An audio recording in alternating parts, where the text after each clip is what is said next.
नमस्कार मित्रांनो, आज झालेल्या एमपीएससी राज्यसेवा पूर्वपरीक्षा 2024 मधील भूगोल या विषयाचे संभाव्य उत्तर काय असतील ते या व्हिडिओमध्ये आपण जाणून घेणार आहोत।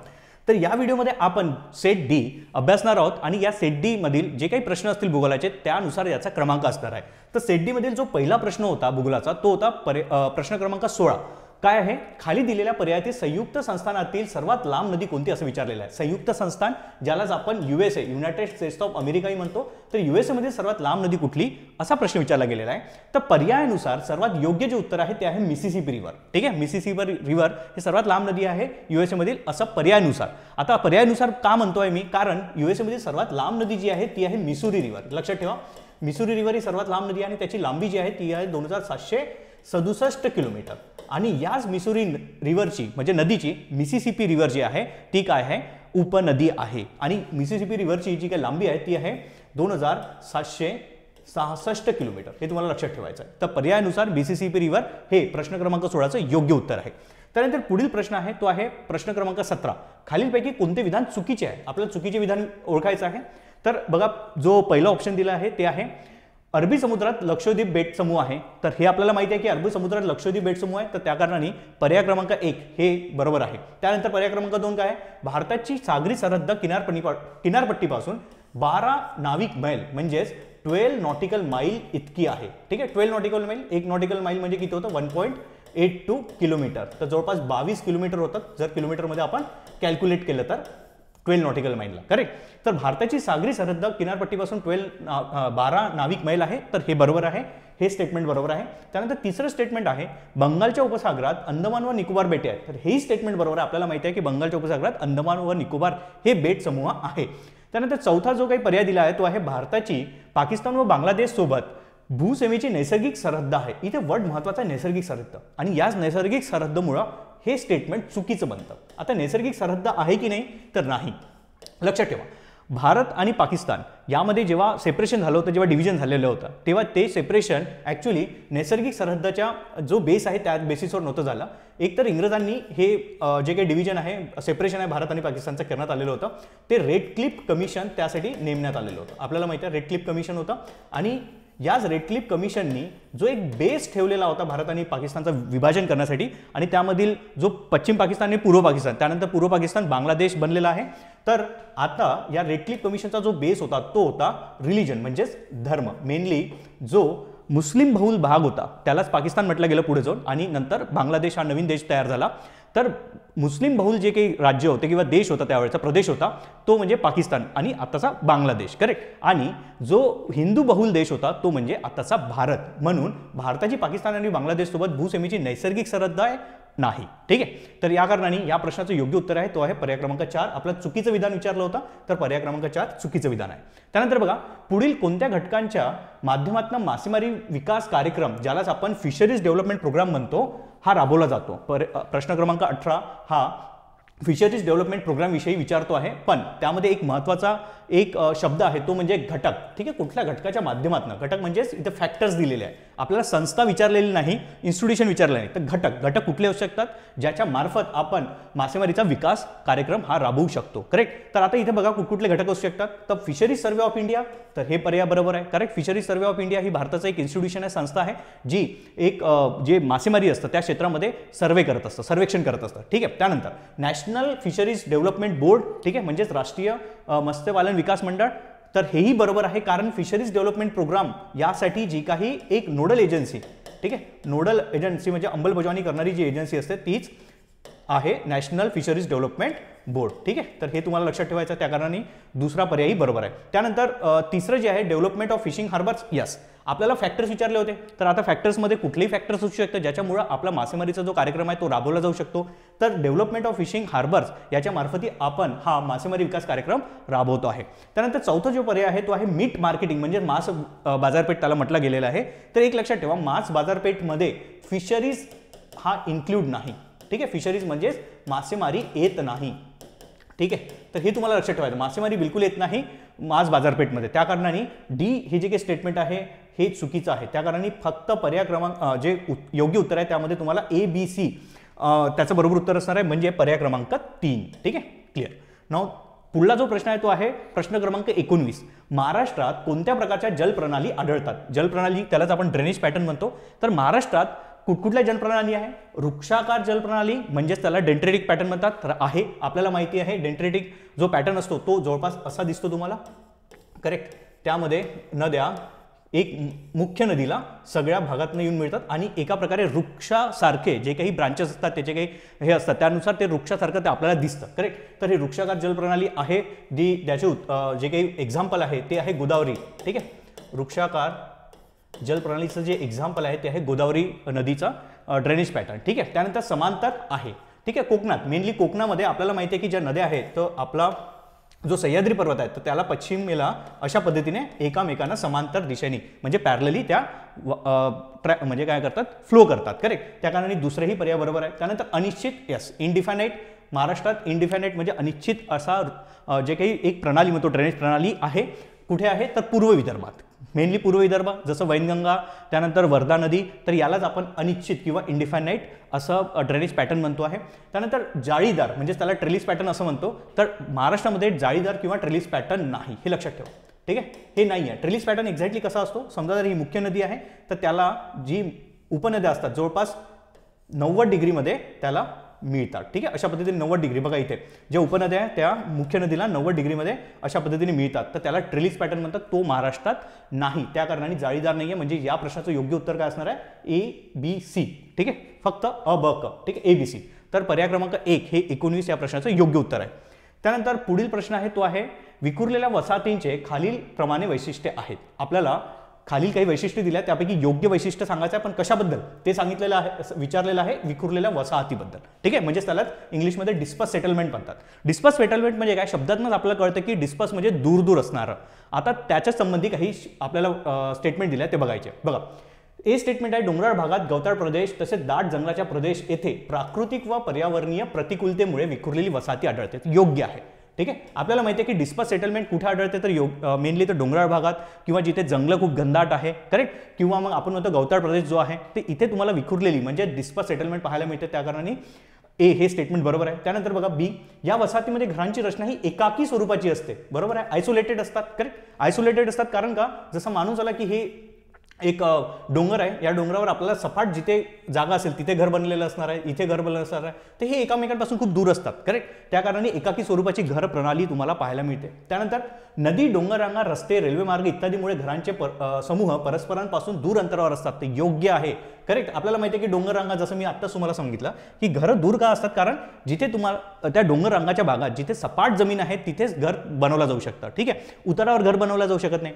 तर त्या कारणाने ते अशाच ठिकाणी बनवतात जिथे थोडी तरी आपल्याला सपाट अशी जमीन अवेलेबल आहे. त्या कारणाने हे घरं जे असतात ते दूर दूर असतात.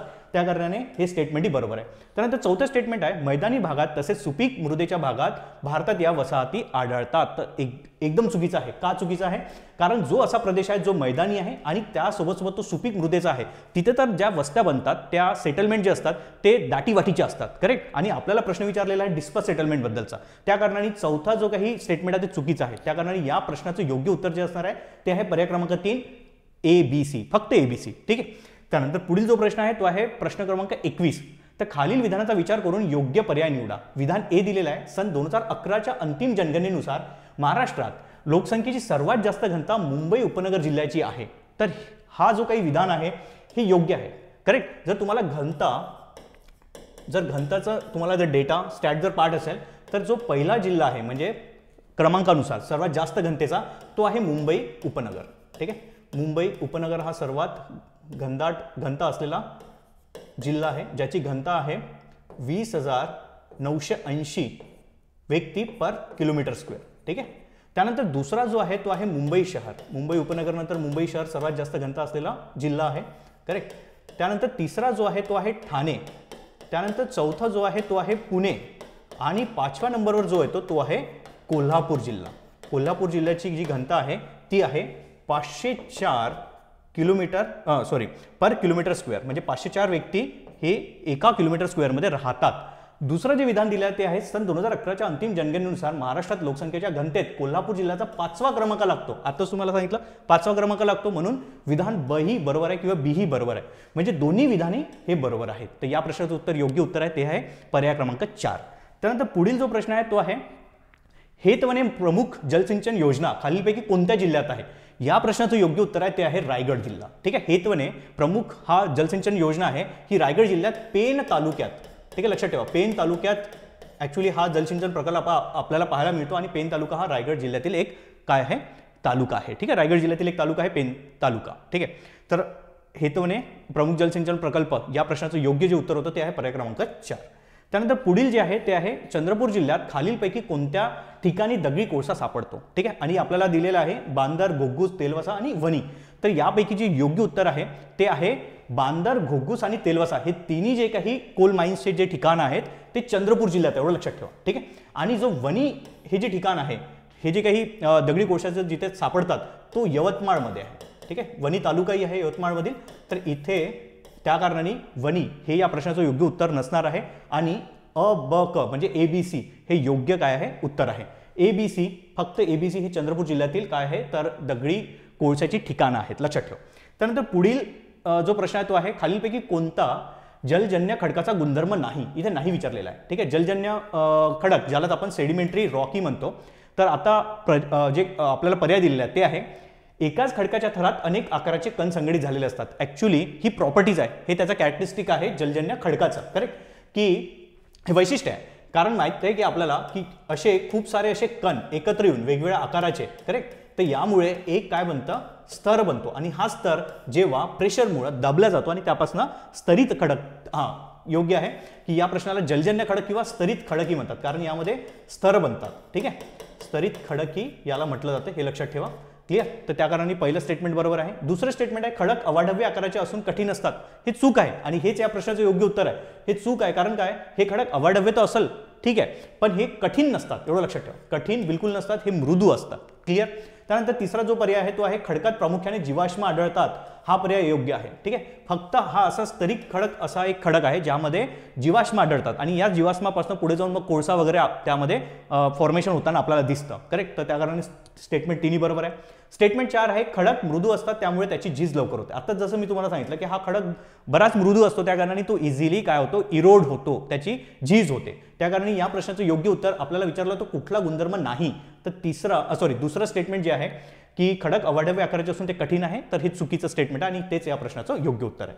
पुढील जो प्रश्न आहे तो आहे प्रश्न क्रमांक 25 खालीलपैकी सखोल उदरनिर्वाहक शेतीचे वैशिष्ट्य नाही. सखोल उदरनिर्वाहक शेती ज्यालाच आपण म्हणतो इंटेन्सिव्ह सबसिस्टन्स ॲग्रिकल्चर. आता सर्वात महत्त्वाचं हे जे इंटेन्सिव्ह सबसिस्टन्स ॲग्रिकल्चर म्हणजेच त्याला सखोल उदरनिर्वाहक शेती म्हणतात, हे काय असतं एक्झॅक्टली बघा की जेव्हा ही शेती करण्यासाठी जर आपल्याकडे जागा कमी आहे आणि या शेतीवर आधारित जे काही लोकसंख्या आहे ती जेव्हा मोठी आहे त्यावेळेस काय केलं जातं, त्यावेळेस याच कमीत कमी जागेतनं जास्तीत जास्त उत्पन्न, ठीक आहे, या जागेचं जे काही क्षेत्र असतं ते कमी असतं, ठीक आहे, लहान असतं आणि त्यामधनं जास्तीत जास्त उत्पन्न घेण्याचा प्रयत्न केला जातो. आणि या जास्तीत जास्त उत्पन्नाचा जे आपण म्हणतो की उत्पन्नासाठी जे काही मग एक आपण म्हणतो की पाऊल उचलले गेलेले आहेत ते कुठले आहे की जसं की चांगला जे बीज आहे ते वापरा, त्यानंतर खते वापरा, त्यानंतर इरिगेशन म्हणजेच त्याला जलसिंचन म्हणतो त्याची सोय करा. ठीक आहे, तर या सगळ्या गोष्टी या शेतीतनं केल्या जातात किंवा या प्रकारच्या शेतीचं मध्ये राबवल्या जातात. ठीक आहे, म्हणजेच काय बघा सखोल लागवड म्हणजेच त्याला इंटेन्सिव्ह कल्टिवेशन आपण म्हणतो यस, कारण आपल्याकडे जागा कमी आहे तर जास्तीत जास्त आपल्याला उत्पन्न काढायचं आहे तर आपण पूर्ण जागा युटिलाइज करतो. त्यानंतर शेतीला पशुपालन पूरक व्यवसाय केला जातो, हे महत्त्वाचं लक्षात ठेवा की इंटेन्सिव्ह सबसिस्टन्स ॲग्रिकल्चरमध्ये पशुपालन जे असतं तो व्यवसाय केला जातो पण तो कुठला असतो कॉम्प्लिमेंटरी नेचरचा, सेकंडरी असतो. ठीक आहे, मेन नसतो. मेन तर आपल्याला उत्पन्न काढणे आहे शेतीचे, करेक्ट. त्यानंतर शेतीचा विस्तीर्ण आकार बिलकुल नाही आहे कारण आपल्याकडे जमीनच कमी आकाराची अवेलेबल आहे, त्या कारणाने आपण इंटेन्सिव्ह जे सबसिस्टन्स ॲग्रिकल्चर आहे यामध्ये मोठ्या शेतीचा विस्तार जो आहे तो कन्सिडर करत नाही. त्यानंतर दर हेक्टरी कमाल उत्पन्न यस, तर आपल्याला माहिती आहे की मॅक्झिमम इल्ड प्रोडक्शन असतं पर हेक्टरी कारण काय त्यामध्ये आपण बीज जे म्हणतो त्यानंतर खते आणि जलसिंचन म्हणजे सिंचनाच्या सोयी यामधनं जास्तीत जास्त उत्पन्न काढतो. तर म्हणजे काय सी हे विधान चुकीचं आहे फक्त, म्हणजे सखोल लागवड शेतीला पशुपालन पूरक व्यवसाय आणि दर हेक्टरी कमाल उत्पन्न म्हणजे आपल्याला विचारलं होतं कुठले वैशिष्ट्य नाही म्हणजेच फक्त सी हे या प्रश्नाचं योग्य उत्तर असणार आहे म्हणजे पर्याय क्रमांक 3. त्यानंतर पुढील प्रश्न आहे भारतातील जनगणना वर्ष व मृत्यूदर, ठीक आहे, वर्ष व मृत्यूदर योग्य जोड्या लावा. आता बघा हा प्रश्न तुम्ही लॉजिकली सॉल्व्ह करता आला असता तुम्हाला जरी तुम्हाला मृत्यूदर लक्षात नसतं तेव्हा. बघा भारताची लोकसंख्या आपण जेव्हापासून मोजतोय, त्याची जेव्हा काही जे लोकसंख्या आपण म्हणतो जनगणना होत आहे तेव्हापासून आपल्याला माहिती आहे की भारत पुढे जाऊन डेव्हलप म्हणजे काय म्हणते विकसितही झाला आणि त्यानुसार आपल्या ज्या मेडिकल फॅसिलिटी आहे, ठीक आहे, त्याही विकसित झालेल्या आहे. तर त्यानुसार मग जो मृत्यूदर आहे तो कमी होत गेलेला आहे. आता आपण इथं जर बघितलं, आपल्याला विचारला गेलेला आहे 1981, 91, 2001 आणि 2011. तर लॉजिकली आपला जो मृत्यूदर आहे तो कमी होत गेलेला आहे. म्हणजे सर्वात जास्त जो काही मृत्यूदर असणार आहे तर यामध्ये 1981 मध्ये असणार आहे, त्यानंतरचा जो मृत्यूदर आहे तो 1991 मध्ये असणार आहे, त्यानंतर मग 2001 आणि सर्वात कमी 2011. तर त्यानुसार जर बघितलं तर 2011 मध्ये 7, 2001 मध्ये 8, त्यानंतर 1991 मध्ये 11 आणि 1981 मध्ये 15. आता इथं तुम्हाला दिसतंय की मृत्यूदर कमी होताना दिसतोय.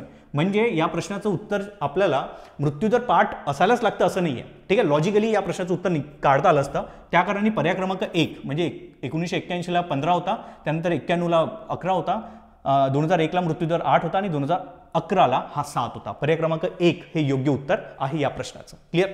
त्यानंतर पुढील जो प्रश्न आहे तो आहे प्रश्न क्रमांक 27. खालीलपैकी कोणता नागरी वस्तीचा आकृतिबंध नाही, इथं नाही विचारलेला आहे, ठीक आहे.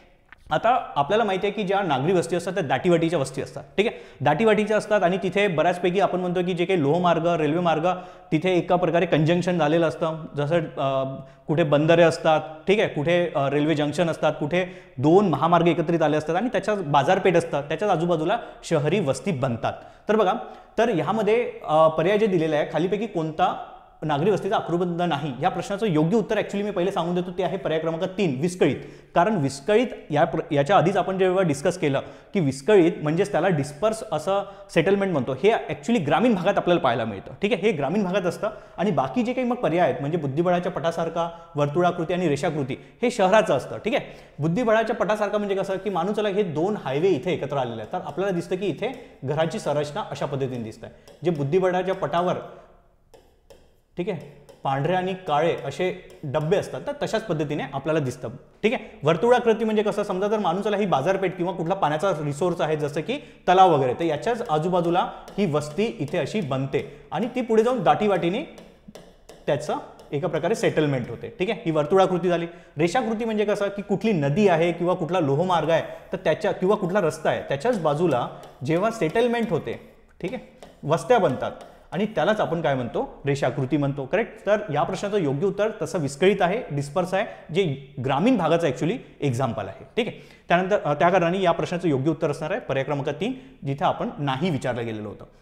त्यानंतर पुढील प्रश्न आहे खालीलपैकी कोणती विधाने महाराष्ट्राच्या बाबतीत 2011च्या जनगणनेनुसार बरोबर आहेत. पुन्हा दुसरा लोकसंख्येचा प्रश्न आलेला आहे आणि विचारलेला आहे की बरोबर विधाने ओळखा.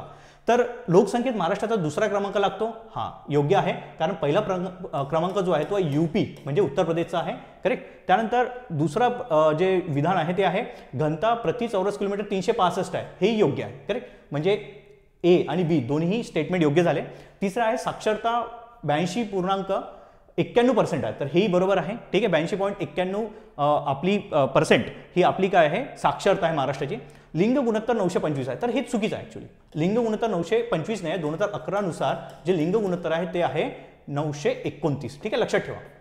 क्लिअर. लिंग गुणोत्तर 929 आहे, त्या कारणाने डी हे चुकीचं असणार आहे. ABC हे योग्य असणार आहे, म्हणजे पर्याय क्रमांक 1, ठीक आहे. पर्याय क्रमांक 1 हे या प्रश्नाचं योग्य उत्तर आहे. त्यानंतर पुढील प्रश्न आहे खालीलपैकी कोणती नदी ही सिंधू नदीची उपनदी नाही, विचारलेला आहे, ठीक आहे. 4 पर्याय आहे चिनाब, बियास, सोन आणि रावी. आपल्याला माहिती आहे की सोन ही रिव्हर किंवा नदी ही गंगा नदीची उपनदी आहे, लक्षात ठेवा, ही गंगा नदीची आहे. आणि बाकी रावी, बियास, चिनाब हे सर्वच्या सर्व सिंधू नदीच्या उपनद्या आहेत. त्या कारणाने या प्रश्नाचं योग्य उत्तर जे असणार आहे ते आहे पर्याय क्रमांक 3. त्यानंतर पुढील जो प्रश्न आहे तो आहे योग्य जोड्या लावा, आणि यामध्ये आपल्याला जोड्या लावायच्या देश आणि राष्ट्रीय उद्याने, ठीक आहे. यामध्येही हा प्रश्न तुम्ही इझिली सॉल्व्ह करू शकले असते जर तुम्हाला काही बेसिक नॉलेज असतं तर. बघा, भारत जिम कॉर्बेट का, कारण जिम कॉर्बेट हा भारतातील पहिला राष्ट्रीय उद्यान आहे, हे आपण ऐकलेलं आहे किंवा तुम्हाला फॅक्ट्स माहिती असतील. त्यानंतर आपल्याला माहिती आहे की ऑस्ट्रेलियामध्ये ग्रेट बॅरियर रीफ हा मरीन नॅशनल पार्क आहे, ठीक आहे, राष्ट्रीय उद्यान आहे.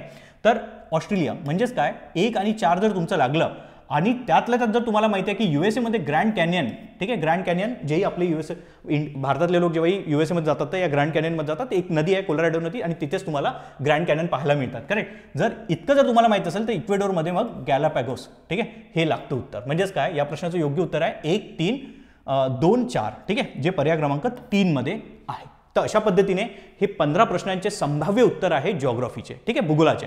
तर आज इतकंच. तुम्ही तुमचा जो पेपर आहे यानुसार टॅली करू शकता की तुमचे कुठले प्रश्न बरोबर आले होते, कुठले नाही. तर धन्यवाद.